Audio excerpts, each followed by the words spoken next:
Hello, good morning, welcome. My name is Jade and you have found my channel. Congrats, you're here. I am a professional body piercer with almost 3 years of experience. I pierce in Buckley, Washington. Yeah. So what we're gonna do today is I am gonna put on some makeup. It's not going to be a tutorial. I am going to kind of show you the products as I use them, but I'm not going to overly explain everything that I'm doing. What I do actually want to focus on today, piercing myths and misconceptions. There's a whole can of worms that can go in there, and I'm going to be doing just a giant series of videos for this because there's so many different things that we can touch on. The first one that I do want to touch on is going to be keloids versus pressure bumps versus hypertrophic scarring. They are all three different things. Okay, so what I'm going to do first, I'm going to get started on my face and I'm going to just start talking as we're going. I did get some better lighting, so hopefully you guys can actually see what's going on now. And as I go through this series, I'm going to try my best to cover as many things as I can, but I'm not a mind reader, so of course you're going to have to help me out here. All I'm doing right now is putting on a primer slash pore filler from NYX. This is kind of my favorite. Let me cover my next couple steps for makeup first. That way you're not lost as I'm doing it. I am going to put on Maybelline Fit Me in the shade Ivory Fair. And I'm going to prime my eyes with Too Faced Shadow Insurance. For eyebrows, eyes, so on and so forth. Okay, let's go. Or the first thing that I guess I should talk about is what is a keloid. An excess amount of collagen being sent to the skin. And what that does is it takes the normal skin that would form on the surface to heal that wound, and it doesn't stop. It builds this huge bump on there, right? They end up very vascular. They typically have their own little capillaries and blood vessels in there. They are typically discolored, usually darker than your natural skin tone, maybe more of a purplish hue, and they do not stop growing. A little disclaimer here, I am not a doctor, I'm not a medical professional, I cannot treat or diagnose anything, right? So that is the number one thing that I would like to impress upon you. If you think that you have a keloid, please go see a doctor, a dermatologist, a licensed medical professional, right? Because talking to somebody on YouTube is not going to tell you whether you have one or not. I'm just explaining in a definition what it is and how it is different from other things. Keloids do not go away on their own. They're not something that you can put oil on, or, you know, there's no home remedy for a keloid. You must go see a doctor or a dermatologist and have it surgically removed typically. So that means if you're going on the internet and people are telling you to put tea tree oil on it, that doesn't do anything. I'm going to have a whole another episode about tea tree oil and all the things you shouldn't put on your piercings, so we're not going to dig into that can of worms today. So the next thing we're going to talk about is hypertrophic scarring, because people like to use those interchangeably a lot. Hypertrophic scarring is similar to a keloid in the fact that it is an excess amount of collagen going to the skin and creating raised scar tissue. And unlike keloids, hypertrophic scarring can go away on its own. Sometimes it actually goes away spontaneously, which is really weird. And they can also be, like, through tissue therapy, be broken down and relax a little more into the skin. That's not a guarantee that they will go away, but they do have a higher chance of it. The next thing is pressure bumps. So these have a bunch of names. You can call them pressure bumps, irritation bumps, piercing pimples, a localized piercing pimple. There's a million names for these. They're at the site of a piercing channel, right? And they are caused by irritation of some sort. That irritation can be anything from improper jewelry to improper piercing angle. It is definitely possible to get an irritation bump even on a healed piercing if maybe it snags or gets irritated. If you sleep on your piercing, if it's a cartilage piercing and you're sleeping on it, you're going to get an irritation bump 9 times out of 10. Say if you have a cartilage piercing and it's done with the tiniest hoop possible, in an 18 gauge, so very, very thin, and it's just a very, very small, snug hoop. Those cause irritation bumps because there's a few different things going on there. That gauge of the hoop is too thin. So if you're using an insanely thin piece of jewelry, it is essentially just a wire. And if you've ever had a cheese slicer, that's a little piece of wire, it just cuts right through that cheese. So imagine that's similar to your tissue. Every time it's moving in that piercing channel, it's causing little bits of stress on there. A lot of people want the tiniest, daintiest hoop possible for their brand new piercing. And that simply is not something that can happen because your body has to swell. It has to have enough room to adequately heal that piercing. So if you're putting the tiniest thing in there, you are causing unnecessary amounts of pressure, right? And irritation on that piercing channel. A little hoop causes, oh, that's not a circle, causes downwards pressure. So say this is the piercing channel right here, so this is the entrance, this is the exit. It's pulling down on the sides of the piercing channel, and it's going to cause irritation on the opposite sides because your skin wants to heal things. Your body wants to heal things. It wants to get rid of piercings, but it wants to try and accommodate or heal anything that it can. Major thing that I really, really like to stress to my clients is that a keloid and a pressure bump are not the same thing. Not even close. So remember we talked about a keloid doesn't go away, it continues to grow, it gets bigger and bigger, it's very vascular. A pressure bump is a tiny little bump, typically. You generally see them when somebody switches jewelry too soon, it's improper jewelry to begin with, or the angle is inadequate. The angle part, you as a client can't do anything about unless you are sleeping on it, right? You can actually shift the angle of your piercing by sleeping on it. When we start you with initial jewelry, it has room to accommodate swelling. Once that swelling is gone, that extra room isn't necessary anymore. This is why downsizes are so important. Just to every one of my clients, come back, get a downsize. I tell my clients to come back in about 3 weeks after the initial piercing.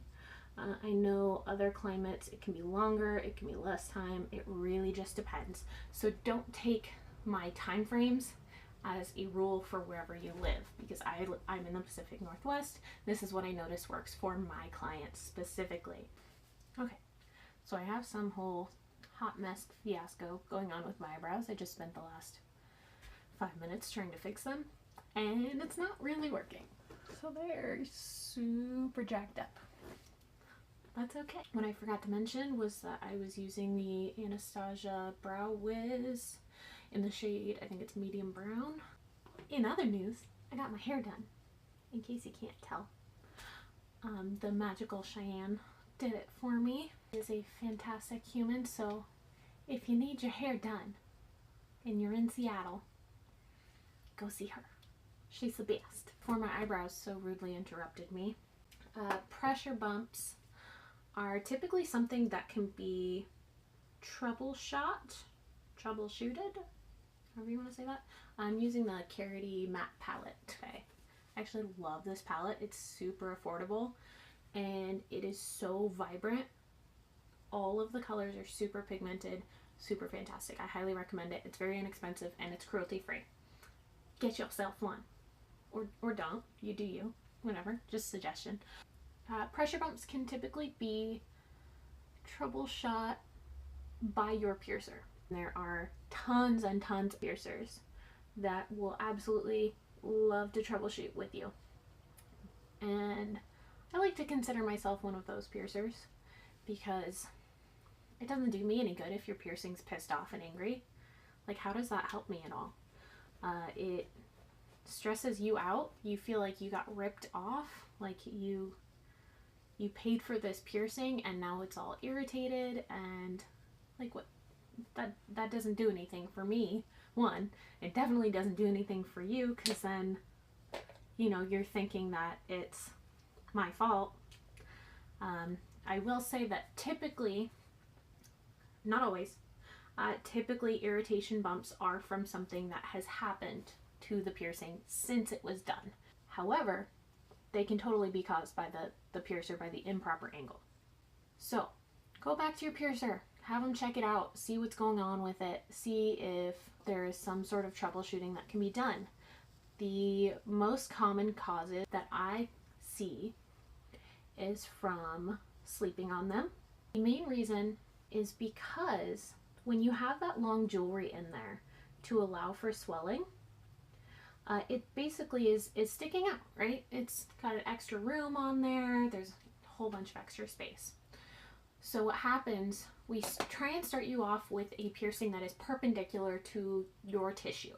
So say this is your ear, you want your piercing to be directly across like that, right? Perpendicular.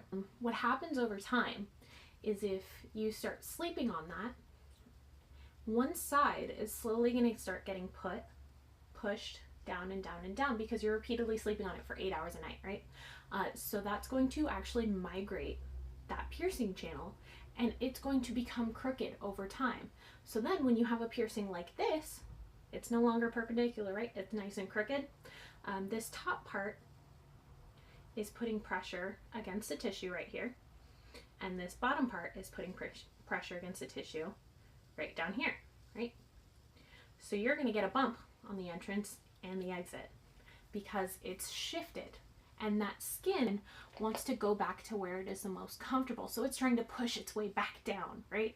To move that jewelry. It wants the jewelry out of the way. Instead, it develops, you guessed it, a bump. Then you have this not so cute bump right on your ear or your nose. So then we have a couple options. The first is to just take that jewelry out and start over from scratch, which is really unfortunate. I try and use that as a last resort, actually. It doesn't do me any good to just take your piercing out for you, because then we have to start over. And yes, it may be easier in the long run, but you've already spent however many months trying to heal this piercing. And I imagine you want to try and keep it because you spent money on it, right? And you spent time and energy, and your time is valuable. So we want you to try and keep it. The next option would be switching the style of jewelry. And that could be if you're like say if you have a hoop in there and the hoop is too small, you can switch to a stud. And that stud has to be long enough to account for the bumps that have now formed on there. So it's going to be way longer than you want it to be. And you can't sleep on it anymore, right? To try and get those bumps to go away. And that's not a guarantee that the bumps will go away, because there is always the chance that you're still going to sleep on it. Maybe you are a tosser turner, you can't ever stay in the same spot while you're sleeping. What I highly recommend is that you get yourself a travel pillow. And what I mean by that is one of those fancy little neck pillows that you get when you go to the airport or when you're flying. It's a little U shape, it has a hole right in the middle. Get yourself one of those. You can turn that sucker sideways and you sleep on them. That hole goes right around your ear, doesn't cause any pressure, it's super comfortable, and then you can sleep on your side without fear of messing up your piercing. So another option, if you have a irritation bump, and let's say you got it pierced 2-3 months ago, let's say it's your nostril, and you got pierced with a longer initial piece of jewelry, right? Because your piercer wanted to allow for swelling, and then you never went back in for a downsize. Okay. And then you started snagging it on things, maybe like t-shirts or your washcloth, snagging it with your glasses maybe, something along those lines where you're constantly, it's just tender, it's sore, you're snagging it all the time. So if you're snagging it all the time, obviously it's going to be irritated, right? And it's probably going to develop a bump.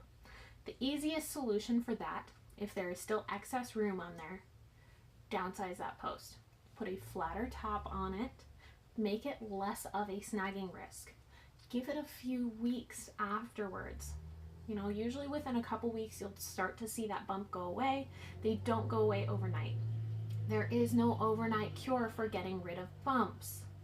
If you are putting things on it, like tea tree oil, like I said, we're going to go into that again in a different episode, but you are not treating the cause of what's causing that pressure bump. So you're not actually getting that bump to go away if you do get it to go away. What you are doing there is you are burning it off. And if you're burning it off, it's probably going to come back because you didn't treat what was causing it, right? If the piercing is crooked and you put tea tree oil on it and it gets rid of the bump, that piercing's still crooked. And it's going to come right back. Sorry. I highly, highly suggest listening to your piercer. Take your piercer's advice, given that they are a knowledgeable piercer. So that's, you should be looking for somebody that you trust and, you know, can actually take care of you and your needs with your body. So don't just like go to the easiest place or the closest place or the cheapest place. You are almost always going to have issues if you're going that route, because every once in a while you'll get lucky, but good piercings aren't cheap, right? Cheap piercings aren't good. Jewelry itself is expensive, so if a piercer is charging you $20 for a piercing, they are using 99-cent jewelry, if that. They're using literally the cheapest stuff that they can find so that they can make the most money off of you. They do not give any shits about how you heal. They don't care if they ever see you back. They figure you're just going to go about your life. You wanted the cheapest thing ever.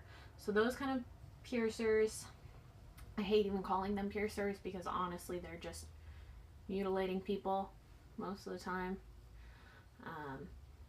There are some with good intentions but misinformation. That's a big thing. Is I talked about this in the last video, is that I feel like everybody should continually be learning. So if you have a piercer that is not actively learning or trying to improve or trying to help you, you should probably look for another piercer.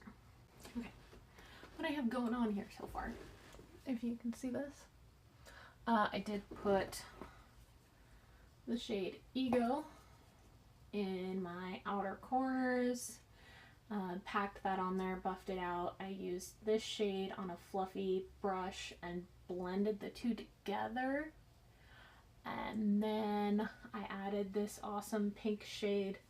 What is that? Lumbia? I don't know, whatever. I use that on my lid and my inner corner, so I'm kind of just gonna make that better, blend it out some more. I'm gonna add some eyeliner and some lashes, and then I'll do my lips and my contour and call it a day, because this look is not the best. It's just bright. Not that bright is a bad thing. It's just, it wasn't what I had in my head when I started. That's okay. Makeup is a journey. We're on it together. Just like piercings are a journey.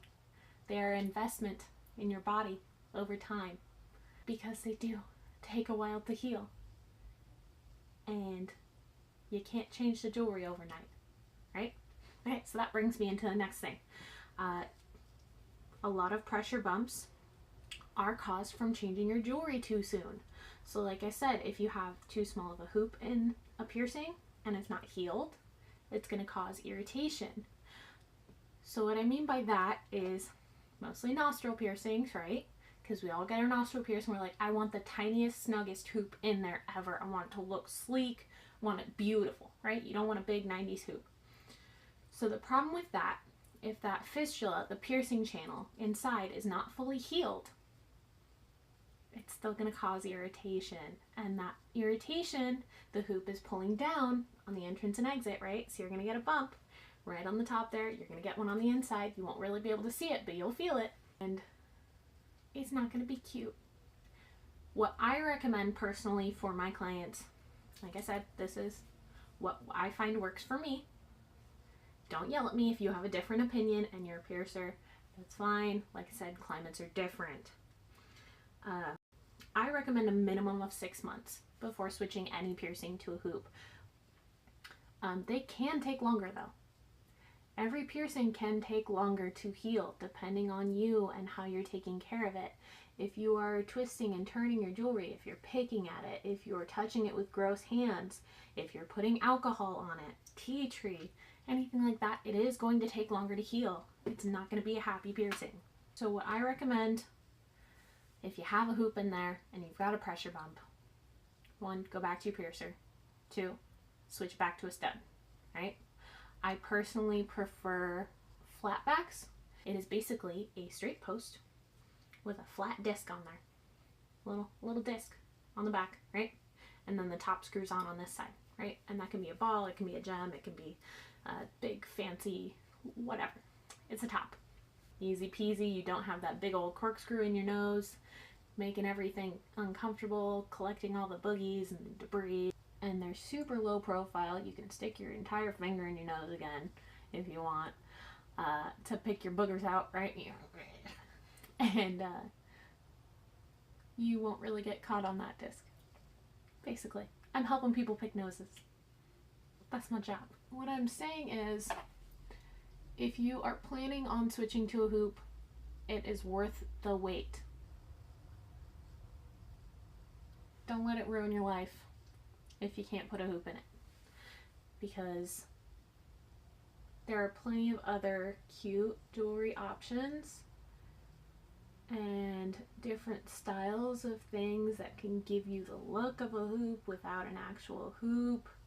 Go talk to your piercer. Go see what they have to say, see what jewelry they can get for you, what options they have, and you'll get it figured out. Okay? I've kind of been all over the place with this video. I really just want to have people stop calling things keloids that aren't keloids.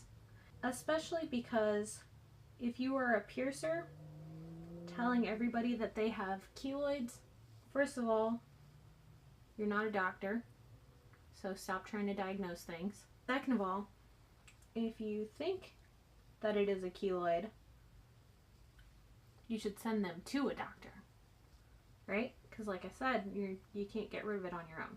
It has to be removed by a dermatologist.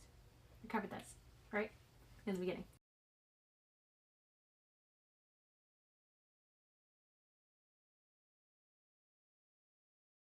Okay, we're going to put some lipstick on, and then we're going to contour. This is from Milani Cosmetics. It's just a regular lipstick in the shade Matte Beauty, I guess. I don't know. It's like a nude-ish brown shade. I scheduled an appointment to go get my face dermabladed. Basically, they take a really, really sharp, I think it's a scalpel actually, and they take it at a 45-degree angle, and they cut, well, they get all the dead skin off of your face, as well as the itty bitty little like baby hairs. What I really want it for is because I get incredible patches of dry skin on my entire forehead and my entire cheeks all the way across. It gets so flaky and dry, and it doesn't matter how much I moisturize, how much I exfoliate, like what skin routine I have. If it works for a little while, it stops working, right? After like a month or so. And I've been prescribed like skincare stuff when I was younger for my acne, and I really don't have that much acne anymore. I've gotten that under control for the most part, but I'd like my skin to be clearer and more consistent, basically. I want my skin to be better. Who doesn't want that? I do have to work today, so that is my next thing. After this, I'm going to go style my hair. Okay, so I use that Milani on my lip, and then I also use the Anastasia Beverly Hills. This is a lip gloss in the shade Sunscape. I really like this because it's just a good little shimmery, peachy. I'm going to take this highlighting blush from Butte Cosmetics, I think it is. It's in the shade Sweet Butte Basics. Or Butte Basics. I don't know. It has the thing. I don't know. And it's in the shade Sweet Taffy. And it's like a highlighting blush. I'm going to put him up here because I want to look slightly less dead on the outside. I'm going to take the NYX Duochromatic highlighter in the shade Lavender Steel. I'm going to use that for my highlight because I want to be pink all over. And I would like for people to see me from outer space. So you know, when the mothership comes. So you may notice I have an extra hoop on this side that I didn't have before. I've had that piercing for years, but I haven't worn jewelry in it in about 1.5 or 2 years. And so I decided I wanted to see if it was still open. And it is. But it's a little angry because it hasn't had jewelry in it for a long time. So it's doing its thing, like a little crusty, a little irritated. I'm just trying to take care of it, not putting any makeup directly on it because that'll cause irritation. I'm not putting my face wash directly on it because that'll cause irritation. If I am getting face wash, soap, or shampoo on there, I'll rinse it off thoroughly. I do my saline compresses twice a day, like my piercer tells me to. Decide if I want to put on eyelashes or not. I feel like I should. I feel like it'll make this better. But also that's so much work. Okay. Work, work, work, senora. Work it all the time.